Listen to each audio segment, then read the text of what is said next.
ပုံကိုကြည့်ရင်အရင်ကစပြီးမောင်းနေတာကိုတွေ့ရမယ်အပိုင်းတစ်မှာဖော်ပြထားတာနဲ့ပုံစံချင်းခက်ဆစ်စင်တူမယ်ဒါပေမဲ့တေချာကြည့်ကကွဲပြားနေတာကိုတွေ့ရမယ်ဒီနှာခေါင်းမျိုးစားကစိတ်တက်ပြင်းထန်တယ်ထိထိရောက်ရောက်လောက်တက်တယ်အတိုက်ခိုက်ဝါသနာကြီးတယ်သူ့ရဲ့ဒေါသကိုတွားမစွနဲ့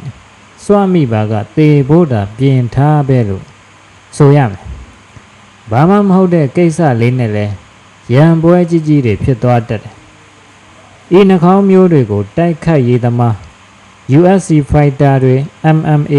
fighter တွေစတာတွေမှာအတော်များများတွေ့ရတယ်သူတို့ကခွန်အားနဲ့ထိထိရောက်ရောက်လှုပ်တက်စွန့်စားတတ်ကြတယ်အကြောက်တရားမရှိတတ်ဘူးဒီနှာခေါင်းမျိုးကိုတိုက်ချင်သူနှာခေါင်းမျိုးဟုခေါ်တွင်ကြလေတယ်ပုံမှာပြထားတာအရင်ကနေစပြီးတော့မောင်းနေတာကိုတွေ့မယ်နော်တေးချကြည့်ပါနော်